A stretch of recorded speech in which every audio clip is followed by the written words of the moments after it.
All right, we'll go ahead and get started. It's truly my honor to introduce our keynote speaker for this afternoon.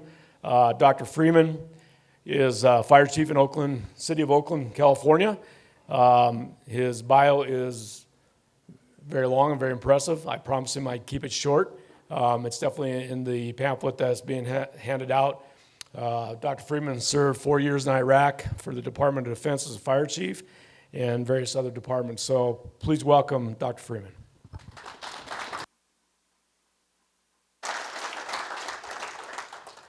Thank you so much, Chief. Thank you. Good afternoon, everyone. Everyone doing okay? Outstanding. Well, it's my true honor and privilege to be here with you today. This is my first time to Montana. It's everything that I thought it would be. Serene, gorgeous, fresh air, something that I don't get in Oakland. Great people, and also great food.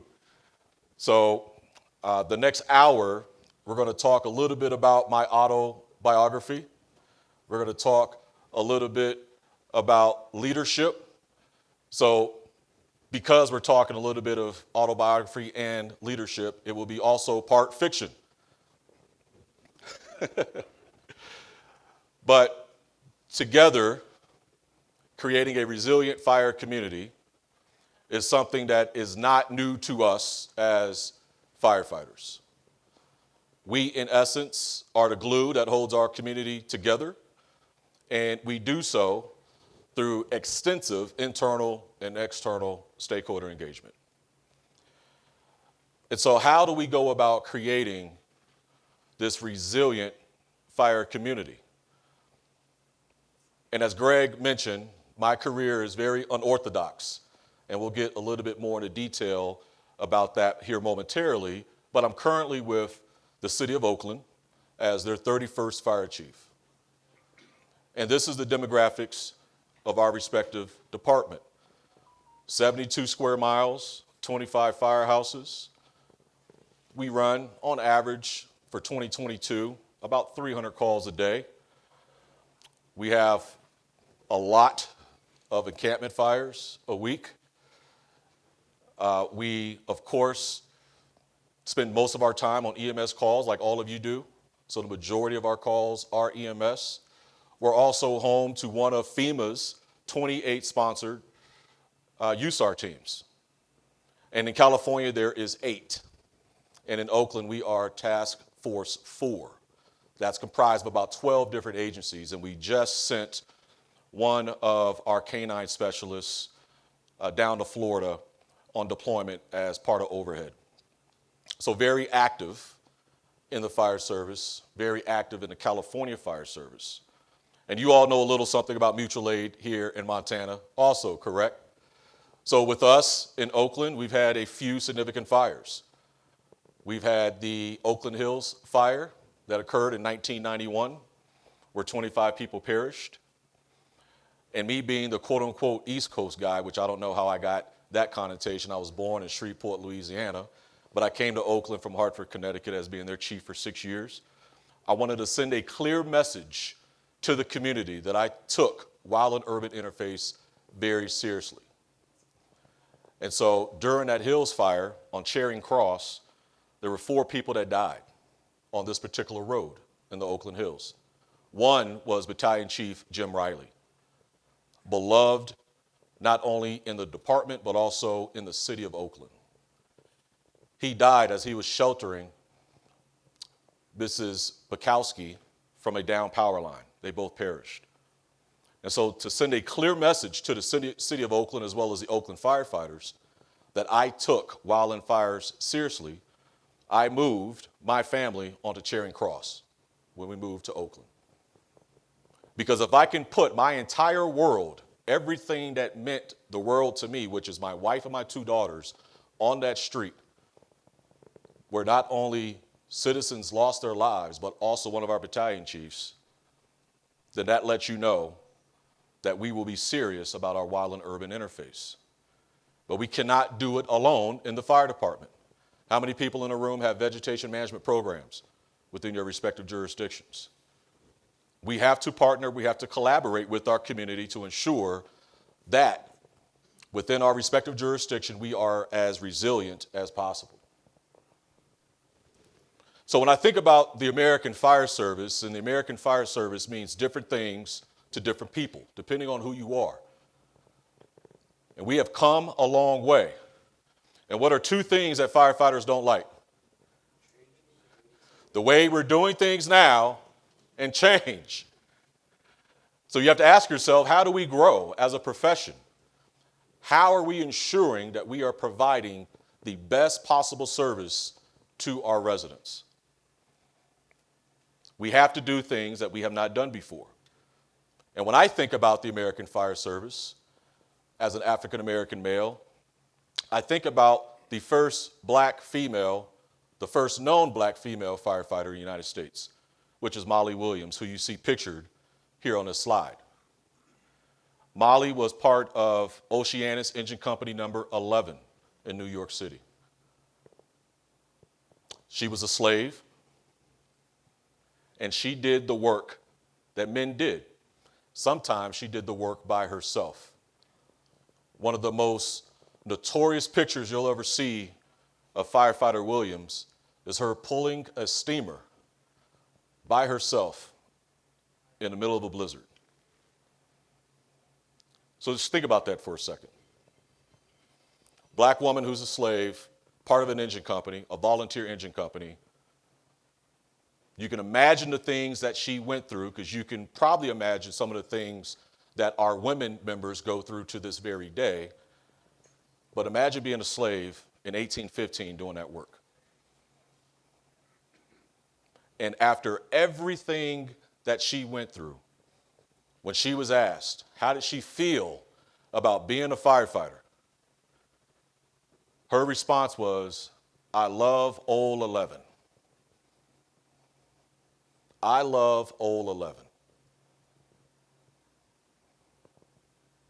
So the fire service belongs to all of us. And sometimes we get off of message as it pertains to our priorities.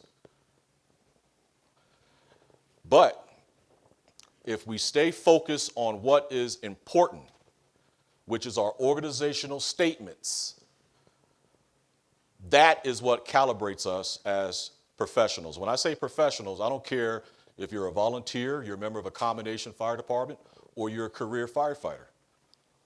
It's all of our profession. And I have the utmost respect for anyone who will sacrifice themselves for their community, no matter if you are a volunteer, a paid on-call firefighter, or a professional firefighter. And thinking about our beloved profession, because if you're anything like me, I live, sleep, and dream about the fire service. The only thing that means more to me than our beloved fire service is God and my family. Period. In that order: God, family, and fire service.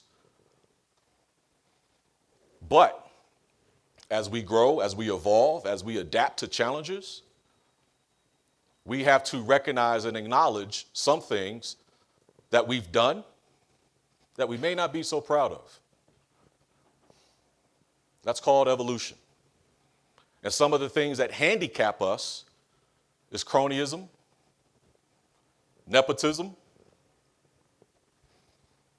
forcing people to do things versus getting their buy-in and empowering them to be part of the process, to be part of the solution, to address problems. We have not been so great at that. It takes us a while to conform to not only bettering our organizations, but to better the collective fire service. And so for me, what I've learned through trials and tribulations, being a firefighter for 21 years, is that the best way to get buy-in within the respective organization is to empower those members who are actually doing the work. Make them part of the process. Because if you think about it, the evolution of our profession. In the 70s, it was totally acceptable and fine for a fire chief to have a high school diploma. No one raised any eyebrows. It was okay to appoint or hire your brother, your uncle, your son, speaking of nepotism and cronyism, your friends that you go hunting with, or if you like me, indulge in the use of premium hand-rolled cigars, which the city of Oakland nor the Oakland Fire Department does not endorse the use of tobacco products. But for us as a profession, the evolution of where we were versus where we're at has always been up to us. So this picture, this young man is not an extra on Backdraft or Rescue Me. This is actually yours truly when I first got on the job as a firefighter EMT in Mississippi. February 19th, 2001. That is when I absolutely fell in love with the fire service. I was an All-American athlete, track and field, 80 pounds ago, but nevertheless, bear with me, I was an All-American track and field athlete. And that same passion, that same work ethic I had in being an athlete, I put into my profession. But I had a lot of challenges, whole lot of challenges. I was the first African American hired with this respective organization in Mississippi. And you name it, I went through it. Noose in my locker, been there, done that. Broken glass in my bunk boots, been there, done that. Racial epithets written on pieces of paper stuffed in my locker, yep, been there, done that. Being called the N-word, been there, done that. Hearing the N-word, been there, done that. But it did not take away from my passion for the fire service. If anything, it reiterated my focus and my drive to be the best firefighter EMT I can possibly be. So I put myself through classes. I put myself through training. Went through, got my instructor. Went through, got my officer. Went through, got my hazmat tech, my confined space rescue tech, vehicle machinery, extrication tech. Never considered myself someone studious. That's why as Chief introduced me, he says, Dr. Freeman, I still kind of giggle and chuckle. Like, I cannot believe you got your freaking PhD. I was an average student in high school. Graduated high school with a 2.5. Now, I never studied for a test and did not do any of my homework. My wife did a lot of my homework. We met our junior year in high school, did it so well, I put a ring on her finger. Said, she's a keeper. But it wasn't until I got into the fire service to where I really saw the value of training, education, and credentials. So after putting myself through all of those classes, I distinctly recall one of my officers saying, Reggie, you got all the fun stuff out of the way, all the technical rescue stuff, all the hazmat stuff. Why don't you take something hard? Why don't you take instructor or officer? And that's when I pursued those certifications, those classes on my own time. All these classes I did on my own time and on my own dime. And when I got back to the firehouse, after going to the State Fire Academy, I slapped it on the kitchen table, and I said, well, here's mine, where's yours? It wasn't until years later that I realized that I was doing things for all the wrong reasons.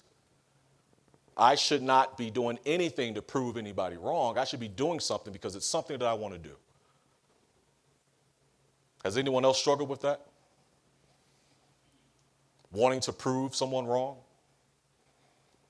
In hindsight, I think back about all the time and energy I wasted by trying to prove someone else wrong. And so after that, after I got all the classes, I went through a smoke diver program. Now, I know I'm in Montana, not smoke jumper. Has anyone in here heard of a smoke diver program? Typically, it's still in the South, Tennessee, Florida, Mississippi. I think Florida cut their program because they had 2 people die over the course of 5 years. But Mississippi still has their smoke diver program. And in short, smoke diver is pretty much our equivalency to Navy SEALs. Very hard program. And as you can see on this picture, you're not baking cupcakes. you're getting after it. 80% failure rate in smoke diver program over the course of the program in the last 30 years. So on March 1st, 2002, I graduated smoke diver class 62 with 12 other people. We started with a group of 34.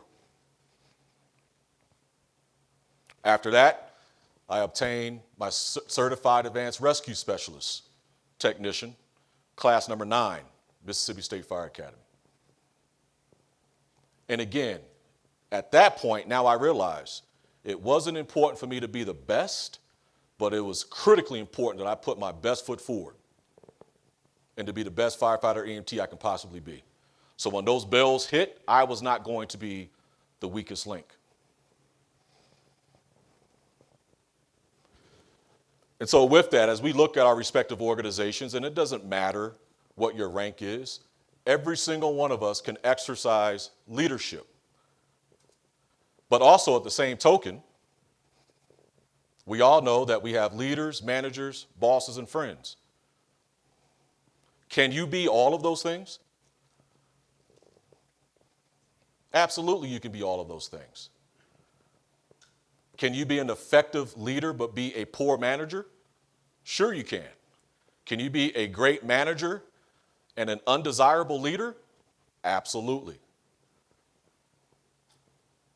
But it's through training, education, and experience that we learn how to switch those hats. I'm in the firehouse all the time. I make time to be in the firehouse. Because if you want to know the 411, all you got to do is show up to a firehouse, sit down at the kitchen table, and ask the membership, hey, how's it going? Any company officers in here sweat when they see the chief walk in and ask the firefighters, how's it going? Best way for me to know what's going on within the organization. At times, I'm their friend. If they lose a parent, they get a phone call from me with me offering my condolences, personally and on behalf of the department. If their significant other is sick, they get a phone call from me saying, hey, what is it that I can do to be helpful and supportive in this time of need of your family? But there's also times where you have to hold people accountable. And when you hold people accountable, you have to start with yourself. 2 things that you can do that goes a long way with your membership, when it's applicable, is to say, I don't know, or to say, I'm sorry. Now, I've only been in the game 21 years, but I consider myself an old school firefighter because I was reared by some old school firefighters. Now, we can define old school firefighter and old school fire service in many different ways. A lot of the things we did back then you can't do today. You'll lose your job. But laying that sod, as I call it, that structure, organization, and discipline is critically important. And when you know how to switch those hats effectively between a leader, manager, friend, and a boss, that is when you have true followership. Because you cannot have a resilient fire community until you have a resilient fire department, to where everyone feels comfortable weighing in and offering their opinions on matters. And so my bachelor's degree is in leadership. It's a Bachelor of Arts, and I tell everybody all the time, I went the Bachelor of Arts route instead of a Bachelor of Science because there was 2 less math classes I had to do with my Bachelor of Arts. But I was also very intrigued about leadership. And so as I started studying leadership, there's a few styles and philosophies that really stood out to me. And oftentimes people ask me, say, Reggie, what's your leadership style? And I say, well, pick one. It's going to be situational. It's going to depend on the person or the persons and the situation at hand. But 2 styles that I really gravitated towards was transformational leadership and servant leadership. So with transformational leadership, when you look at Bass's version from 1985, it is truly about empowering the members of the team to where they know and understand that the organization is just as much theirs as it is the fire chief's. And so looking at the difference between transformational leadership and transactional, starting off with the top for transactional. Transactional leaders do not feel easy to discuss with members of the team about their plans. They're going to be more autocratic. And going back to where people ask me what my leadership style is, folks, there's over 7,600 documented leadership styles out there. Over 7,600. So in our line of business, the only time that we should be transactional or autocratic is during an emergency. And even then, if someone has something to say that directly impacts the health and safety of the membership or our victims, then they should be expected to speak up and say something. That's called crew resource management. You want people to feel comfortable enough to speak up and offer their opinions or offer their input, regardless of the situation. But in the firehouse, we should be more transformational. When you look at transformational leadership, transformational leaders, in opposite of transactional, they're ready to discuss with members of the team about their plans before they execute. Now, in the Oakland Fire Department, everyone knows who the fire chief is. If I have to walk in a room or start off a conversation by saying, because I said so, or because I'm the chief, I've already lost. If you have to tap your badge, you're already behind the 8 ball. You do not have true followership. And so with everything that happens with our organization, especially as it deals with the membership on the line, we have created committees and working groups to where these particular members from all ranks within the organization, they meet, they strategize, they discuss, they debate about the direction we're going in, and so they give those recommendations to not only my office, but my 2 deputy chiefs as well. And then we hear them out, we go back with questions if we have questions, and then we make a final decision. That's transformational leadership in a nutshell. So building that resiliency within the organization with your internal stakeholders is critically important. Now on that slide, previous slide, it had said employees. Notice I did not say employees, because in the Oakland Fire Department, we do not have employees or subordinates. We have members of the team and we have family members. If you treat people as if they are an employee or a subordinate, guess what, folks? They're going to act like it. And that's the difference between someone doing their job and someone working for you. How many prior military do we have in the room? Thank you all for your service. All of you NCOs were some of you commissioned officers. All NCOs? I've got a room full of working people. Officer, he had to speak up. Thank you for your service, sir. Notice I called him sir, being an officer. Any NCO and even an officer will tell you that you want members of the team to work for you, to go above and beyond. Not just do the bare minimum, because that's what their job description says, or they don't want to get written up. But when you invoke that kind of followership, you have people that go through a brick wall for you with a rubber mallet. The only way to get to that point is to have a healthy relationship with those members. Now, speaking of old school fire service, the fire service that I was reared in, that I was introduced to, if you were building a deck, you didn't hire anyone to build that deck. It was you and everyone else in your company on that weekend building that deck. If you had to move, you didn't hire a hiring company to move. Your fellow members helped you move. When your child had a recital or a game, would not be uncommon to have the rest of your company, or if you're a 2-piece house, double house, members from that house at that game or at that recital supporting. They knew the birthdays of your children. They knew your parents' names. They knew you and your significant other's anniversary date. And I would hope that I'm wrong, but I would guess that some of us in this room can't say that they can recite the people in their respective companies, their kids' birthdays.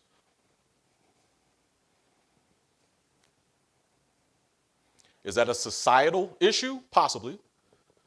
But guess what, folks? We can control that. We can control it. Now, this picture, as we talk about building a resilient fire community, this is the Tzu Chi Foundation, a Buddhist organization in Oakland, as we were doing a smoke alarm drive in partnership with Red Cross. And this particular neighborhood was mostly Asian. Oakland has 25% representation of members from the Asian and Pacific Islander community. And so on this particular Saturday morning, we went out and we installed approximately 140 smoke alarms in 52 homes. And all of these volunteers, they spoke Vietnamese, they spoke Mandarin, they spoke Cantonese, English, as well as Spanish. And we made those particular 6 blocks safer by doing those smoke alarm installations. We made those 6 blocks more fire resilient. This was just last month. And for this year, that was the 7th time we've done smoke alarm installations in the city of Oakland in partnership with Red Cross. To date, we've installed over 1,000 smoke alarms in homes that did not have them prior to us going out hitting the streets, together building that fire resilient community. Now, this picture is from a recent girls' camp. You have the NorCal Girls Fire Camp. And one of my goals when I first got to Oakland was for us to host a girls' camp. Because in the U.S. Fire Service, out of our roughly 25,000 career fire departments and 1 million firefighters, including volunteers and paid firefighters, it's only represented by 3% of women. The United States is over 50% women, but only 3% in our beloved fire service. So we were committed to ensuring that anyone from any walk of life, regardless of your gender, because this was not only the girls' camp, but it was the girls and non-binary camp, to where we were able to invite 61 young adults, mostly kids, to our training division in the city of Oakland that was put on by our members, the town firefighters, which that acronym stands for the Oakland and Women Non-Binary Firefighter Group, which was established at my request to some of our women members, because we have a Oakland Black Firefighters Association and we have our Oakland Bomberos Association, representing both African American and Latinx members of the organization, but nothing representing our members. And although Oakland is represented by 8%, Oakland Fire is represented by 8% of women, it's not enough. I don't care if the national average is 3% and we're at 8%. It's not enough. So 61 girls and non-binary kids came to this camp. Again, building a fire resilient community. And so for me, because it was so special to see this camp, I went on Saturday and I also went to UC Davis for their camp and Contra Costa County Fire for their camp, and I saw the magic. I saw how those girls' eyes lit up.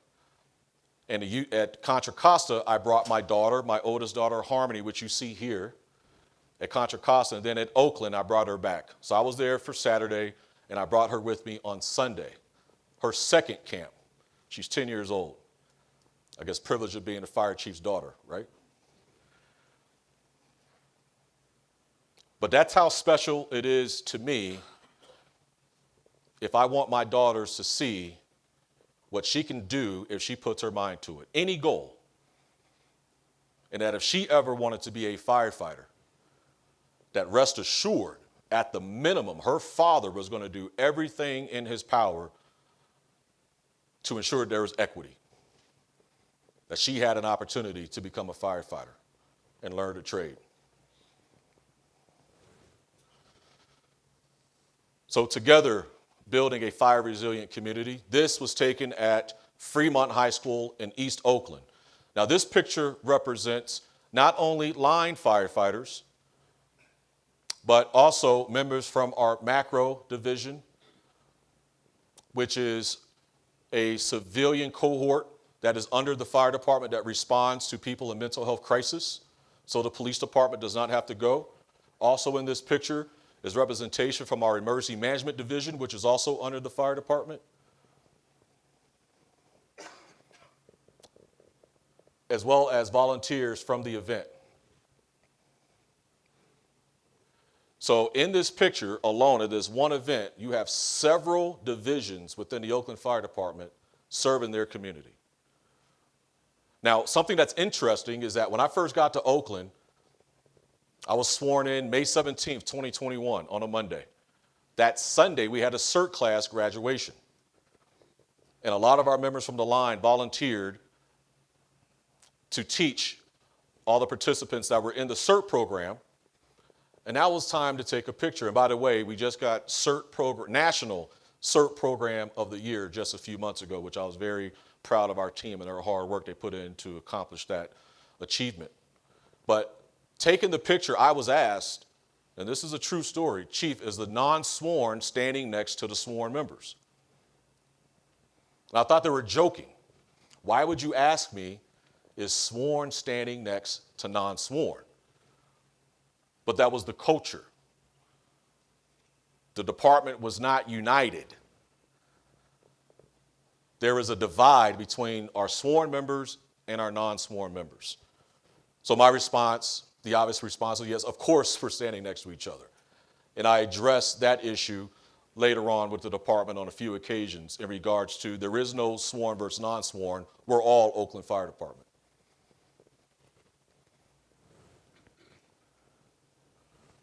Now, we have monthly labor management meetings. Anyone else in the room have a recognized MOU, collective bargaining agreement? All right, awesome. So we meet on a monthly basis. And as you can see the glare off my bald head. I think I just shaved my head the night before. This is my conference room. And right across from me, next to Seth, who has a mask on, I laugh because Seth is a jokester. You're not going to have a conversation with Seth without him cracking a joke. He's a union VP. Just promoted him to captain. But next to him with the white mask on is our president, Local 55, Zach Unger. So I sat directly across from our union president, intentionally. Now, I could have sat at the head of the table like I always do, where my assistant chief, Eric Logan, is sitting, because we were running out of seats. I could have sat there. But I sat right across from the union president, because it's about the Oakland Fire Department and not about the fire chief. It was a sign of respect to labor that we will have our discussions, we will have our debates, but you have respect for my office so that together we can continue to build a resilient fire community. Now, in the previous pictures, you saw our training tower. Now, that was a newly painted training tower. That training tower is right off of Interstate 880, where thousands of people drive by every single day. It was horrific. Had not been touched literally in 30 years, but we got it painted. But then we had our ladder wall, and we have a wonderful relationship with our union. And so as I'm looking at this beautiful tower that's freshly painted, I'm looking at this horrendous ladder wall. And on the spot, I pick up my phone, I'll call our union president and say, hey, Prez, I'm looking at this ladder wall. What do you think about, as a show of our partnership and unity, that we get the ladder wall painted? Now, what I envision is you have an OFD logo and a Local 55 logo on this wall. He said, "Oh yeah, Chief, that's great. Great idea." I said, "Now, Prez, one thing. You just got to ensure that 55's logo is not bigger than the fire department's logo." "Oh yeah, Chief, not a problem. All good." So you can see how great this relationship is working out. We have Local 55 and then the small OFD on the right.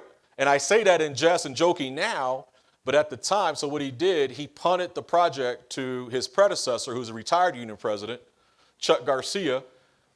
And Chuck worked with the artists, the luminaries, to get this project done.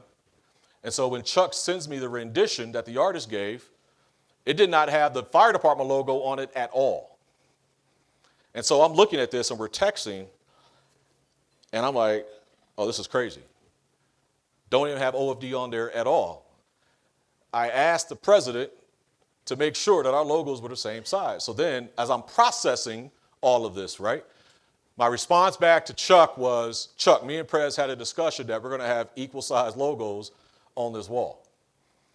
Then he responds, "Oh, Chief, I wasn't aware of that. My apologies. I'll try to go back to the artist and get him to change the rendition." And then I thought about it for a second. I'm not throwing ladders on this wall.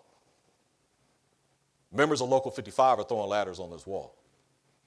I could be proudful,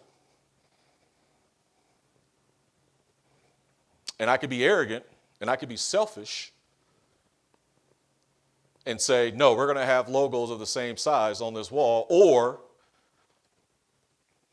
I can show some humility and appreciation and change my position. And that's what I did. I responded back to him, said, "Hey, Chuck, don't worry about it. Keep the design as it is. It's a show of my appreciation to our membership. It's a beautiful design. Let's go with it."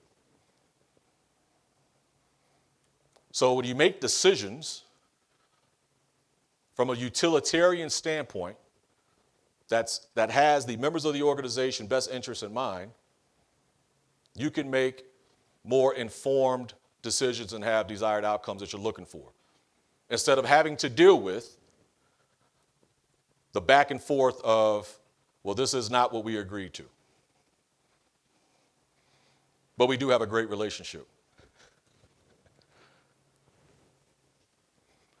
So we talk a lot about culture in the fire service, but we never talk about climate. And the difference between the two is that climate are those things that happen that impact the morale of the organization. Prime example, when I was in Hartford, we had several issues with members being arrested, always in the news, which is the reason why I was recruited to go to Hartford and be their fire chief, to bring back structure, organization, and discipline to a very storied and respected organization that lost its way. When issues that affect climate go unaddressed, it negatively impacts the culture. And culture is simply defined as values, beliefs, and norms. What you allow becomes the culture. And so before we start addressing cultural issues within our department, we have to ensure that we are addressing the climate. And being inclusive, which we've already briefly talked about, is very helpful to any fire chief or person in a position of authority. Now, mind you, you cannot refer to everyone as a leader because you're simply in a position of authority. Your actions dictate if you are, in fact, a leader. But you have to also ensure that everyone understands the vision of the organization, which is part of our organizational statements, our mission, our vision, and our values. So once you come up with that vision collectively as an organization, then you communicate it, you codify it. Asking the membership what's important to them is something that we should be doing on a daily basis. And then once you establish this vision, you roll it out, you talk about the strategy, you follow up to ensure where you have to adjust and where you have to make changes. And so when I first got to Hartford, they had 4 platoons. They worked a 24/72 schedule, 17 companies. First 4 days in office, I visited with all of the firefighters in all 17 companies. And I did that because I wanted to share my expectations, but more importantly, ask them what their expectations are of me as the chief. Did the exact same thing when I got to Oakland. And the outcome of those conversations, those station visits, was, Chief, we don't have any resources. Oakland, 72 square miles, 25 firehouses, only 3 battalion chiefs. They used to have 6 battalion chiefs. But over the years, it was stripped. Thankfully, they have 4 staffing, or 4 persons per company. But do not have a heavy rescue on the street 24/7. The fire boathouse, Station 2 on the water, it was on borrowed time. We've now changed that. We've got City Council to authorize the staffing of Station 2. So we're able to get those additional resources. We have not bought an apparatus in 6 years prior to here recently, to where now we have 7 apparatus on order. Because together, collectively, we developed a 10-year capital improvement plan, which addressed the issues in the firehouse as well as the procurement process, or the lack thereof, for our trucks and our engines. Another thing that our members asked for is more training and more accountability. So now we have our first ever professional development program. Now, if a member finds a class that they want to attend, I give them the time off. I cover their spot with overtime. Prior to my administration, they didn't have that opportunity. They had to swap with folks just to go to class, and they paid for the class. That's all changed now. And then last but not least, they wanted leadership. I am the 4th fire chief in the city of Oakland in 5 years. You have no opportunity to gain any momentum or to get any kind of structure with the change of command happening so frequently. And so with that, being inclusive, you build this culture of trust. If you say you're going to do something, you need to ensure that you follow through and you do it. And speaking of sworn versus non-sworn, this picture is of some of our command staff, and in the middle, Miss Michelle, who was expecting her 3rd child. She was getting ready to go out on maternity. So I asked my executive assistant, I said, hey, have we done a baby shower? Have we talked about a baby shower for Michelle? And she said no. So within 2 days, we put together this baby shower for Michelle, who works in fiscal and admin. Because every member of the organization is valued and brings value to the team. This picture is for National Night Out. This is my neighborhood up in Oakland Hills on Charing Cross. Now, this was my 8th and final stop of the day for National Night Out. Does every other town have a million National Night Out events, or is it just Oakland? We literally had, I believe, on paper, over 100 different National Night events that were scheduled throughout the community. I made 8 of them. And this one was special because the residents were so engaged, asking so many questions, and asking, more importantly, how can we help you? How can we help you get the resources that you need to ensure the next Oakland Hills fire will have minimal damage versus what happened in October 1991, where 25 people lost their life?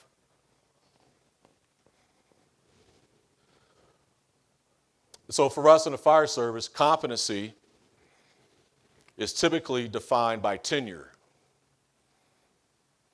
You don't know what you're doing unless you have 20 plus years on the job. But I challenge that notion. And I ask people, are they teed up? And teed up simply means, do you have the requisite training, education, and experience that is necessary to adequately do your job? But more importantly, than just having the training, education, and experience is how do you apply that training, education, and experience? I'll give you an example.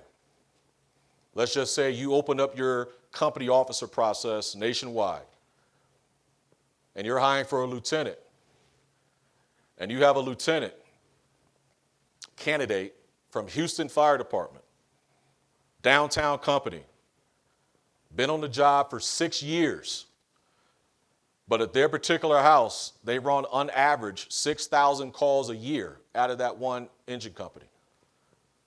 That person has applied, but then also you have another applicant that has applied from Timbuktu, North Carolina. The department runs a total of 3,400 calls a year, but this individual's been on the job for 28 years. Who's more competent?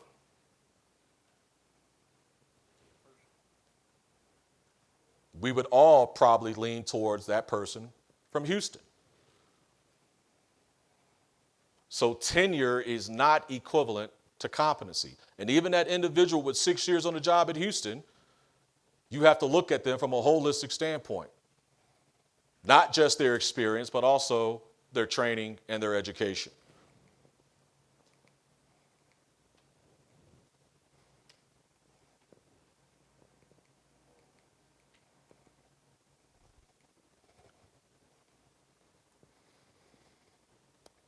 So focusing on service,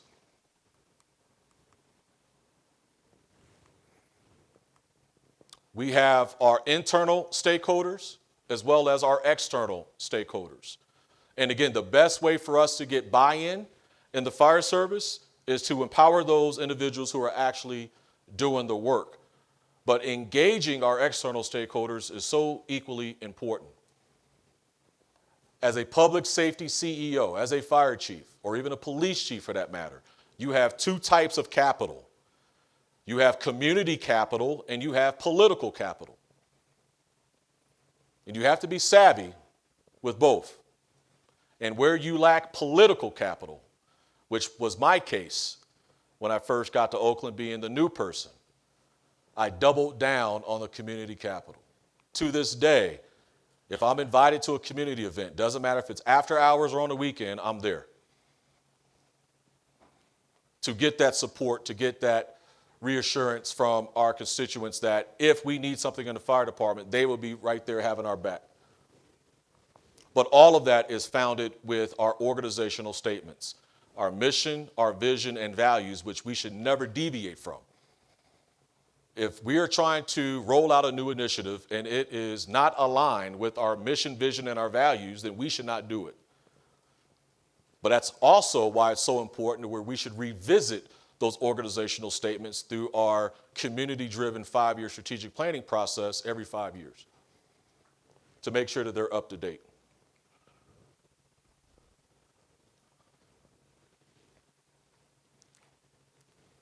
So the fire service has changed. Society has changed. And I believe it's all of our goals for our organizations to be truly reflective of the communities that we serve. And so with that, diversity is not a bad word. Making sure that we have a diverse organization is simply saying that this organization is our organization.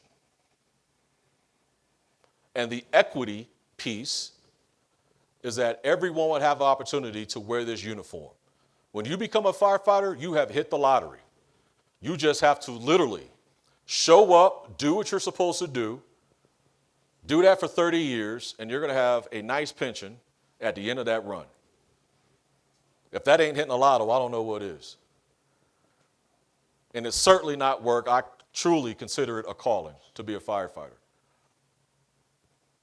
But having an equitable workplace is our choice. Ensuring that every member of the organization feels comfortable with showing up to work every single day.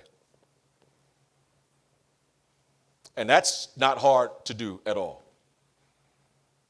If we're equitable and if we're consistent. Inclusion. You have to make an effort to be inclusive. as the chief, something that I tell myself all of the time, just because I can does not mean that I should. Just because I can does not mean that I should. I want to ensure that if we are speccing out a new apparatus, that our firefighters and our members who are using that apparatus tell me what they want after I give them my basic marching orders, which is just make sure it complies with NFPA 1901. That's where it starts and stops with me. After that, spec it how you want it, spec it. You're using it, not me. And so if you have a diverse organization and it's equitable and you are truly being inclusive, that's when people feel like they belong to the organization. Which now you can't say DEI without mentioning belonging.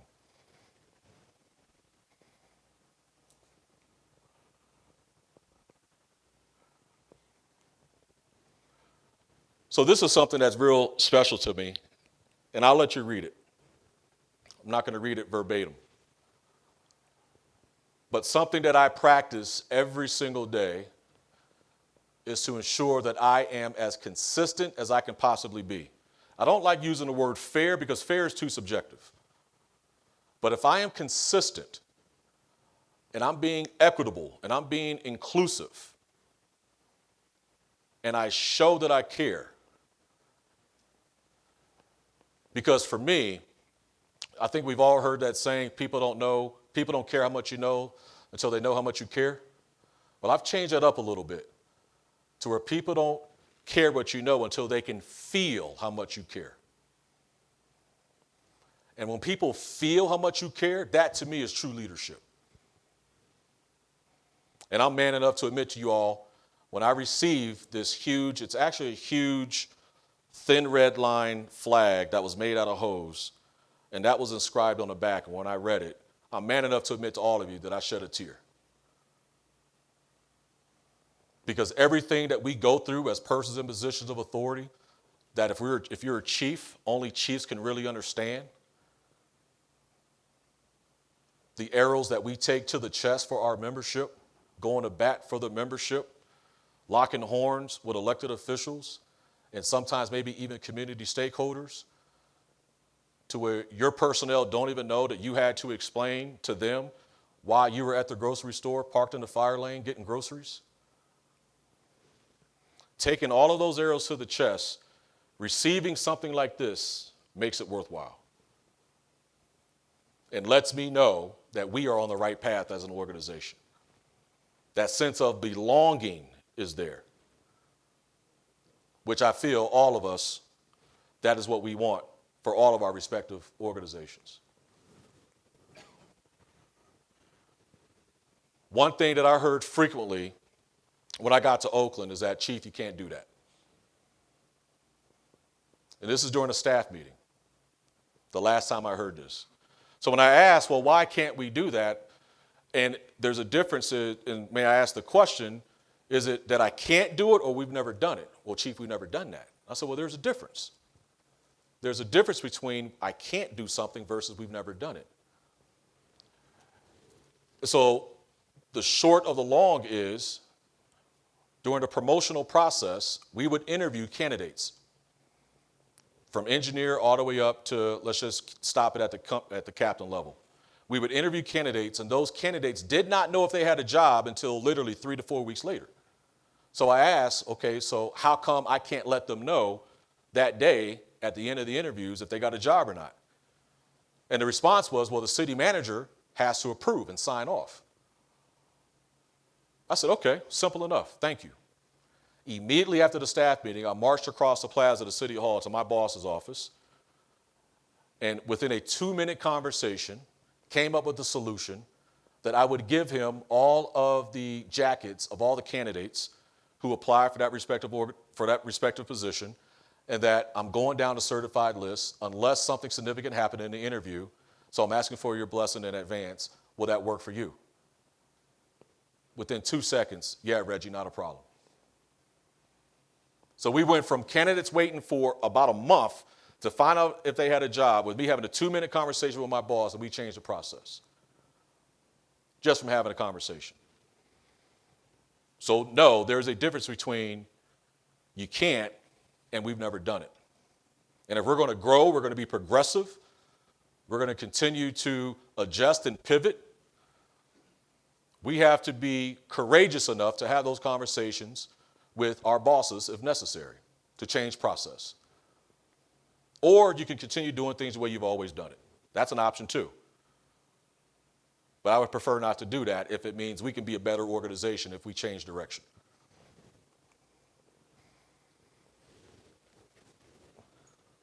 And so when you have this transformational servant leadership within your organization, and you have that inclusiveness, and you're building relationship with your members, there are some things that you can control and certain things that you can't. You can control people's work ethic by managing them. So the biggest difference between managing and leading is that managing is always tied to one of two things. It's either tied to money or it's tied to discipline, progressive discipline. When you lead, you inspire and you influence. That's leadership. So when you have someone who brings motivation and commitment to the table without you having to garner it from them, then you need to support those individuals. And there's something called a 20-60-20 theory. 20% of our organization, those individuals are going to go above and beyond no matter what, because that's how they're wired. 60% of the organization, they come to work and they do their job. You don't have to tell them twice. You ask them to do something, they're going to get it done. And then you have the bottom 20% who are underachievers. Guess where we spend most of our time? I see people touching folks and laughing, calling folks out. Say it out loud. We spend most of our time in that bottom 20%. And guess what happens to that middle 60? We're losing folks one by one. Because all they want is for you to come by, put your hand on their shoulder, and say, hey, man, really appreciate your hard work. I know you've only been with the department for a few years, but just know that your commitment to duty, your dedication, is going a long way. And I, as the chief, I really appreciate it. All right? Keep it up. Believe it or not, there was a Harvard study that was conducted years ago that showed that most people would rather have their boss come by their work area and to say, thank you, you're doing a good job, versus getting a 2% raise. People want to feel valued and they want to feel appreciated. People say, yeah, 2%, I'd ask for that thank you too, but 5%, you don't have to come by my workstation.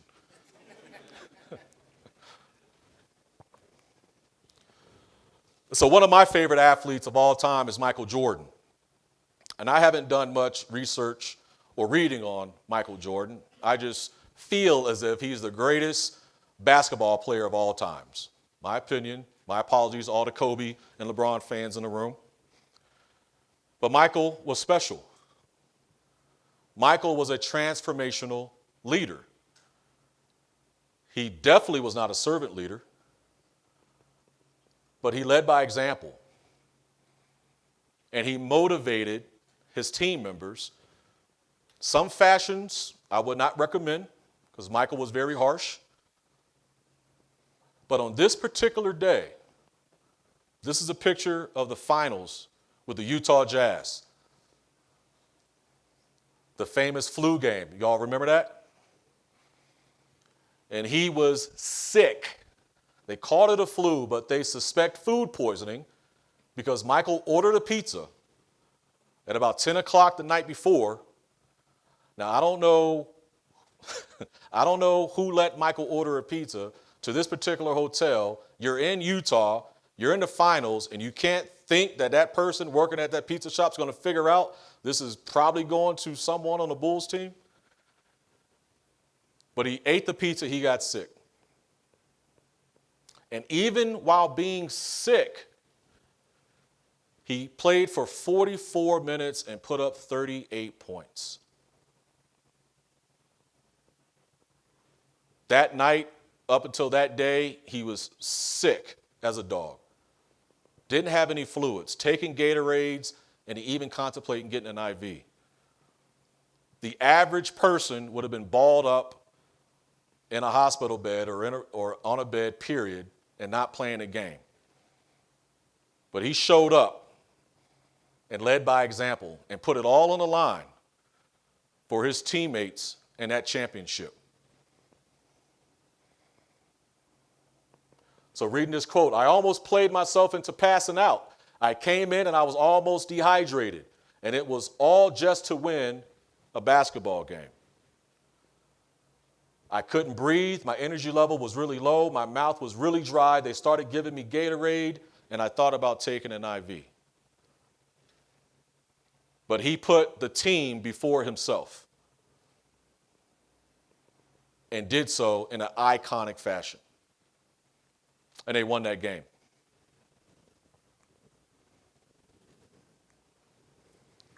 So I love World War II history. And one of my favorite people of all time is Winston Churchill. So I'm on the board of directors for NFPA, and we had our board meeting March of 2020 in London. And so I had to go to Churchill's bunker where he was running the war. This is an actual picture of where he slept and where he worked. With all the adversity, with all the challenges, and Churchill, for anyone who is familiar with Churchill, he was not a popular guy in England. He was not the number one choice to be prime minister. But in England's time of need, in the world's time of need, and I dare say he was very critical, of course, along with the United States, with us being able to be here right now and enjoying the things we've enjoyed since World War II through his leadership. And so something that Churchill used to say all the time is that we have to adapt, we have to pivot, we have to regroup, but more importantly, we have to execute. And one of his most famous quotes is, you ask, what is our aim? I can answer in one word, and it is victory. It's not important to be the best in comparison to putting your best foot forward. He was determined to have victory, and all of his troops knew it. And he certainly led with passion. So this picture is of my yard in Hartford. Now, on the left is how the yard looked when we moved in. Now, this is how I know I'm getting up there in age, because now I really pay attention to my lawn, and I better not dare see anyone walk on my lawn. I love my grass. Very therapeutic for me. But this is what it looked like when we moved in. A lot of issues. A lot of problems. But I didn't know what the problem was. I just knew I had a lot of dead spots. It looked like something was digging. It just looked horrendous. So then I had to come up with a plan. And the plan started with finding out the root cause of the problem. Why was my grass looking like that? So UConn, I was able to send some soil samples off to UConn, came back with the results. And it came back to where there were bugs, of course, in the soil. And then I had a skunk digging for those bugs. I found out it was a skunk because I set up cameras. So they were eating the grubs in the soil. And then there was a pH imbalance also. So I killed the grubs, got the pH balance where it needed to be. Now, mind you, I easily could have had all that tilled and dropped new sod. But I went right instead of going left. I did it what people would probably refer to as a hard way. When you take the time and the effort to do something right, you can get the results that I got that's on the right side of that screen. After creating a strategy to address the problem, monitoring for success, and then following up to make sure that those grubs didn't return and the pH balance was, of course, where it should be in my soil. That same philosophy I adapted here, we can be doing every single day within our respective duties and responsibilities if we take the time and have the courage to do things right. And I'll leave you with this. 21st century fire service, we have a lot of challenges, but there's also ample amount of opportunity for us to make a difference within our organizations. And we can't go it alone. We have talented members all throughout our organization. If they were not talented, we would have never offered them a job to begin with. But not only leveraging the talent within our respective teams, but also engaging with our external stakeholders is critically important. Engaging with labor, whether you have a recognized CBA or not, is critically important. Having the courage to do the right thing on behalf of the organization is critically important. And if we do all of those things, together we can create a resilient fire community. It's been my honor and privilege to be here with you today. Thank you for your gift of time, and I wish you all the best as you move forward with your conference. Thank you so much.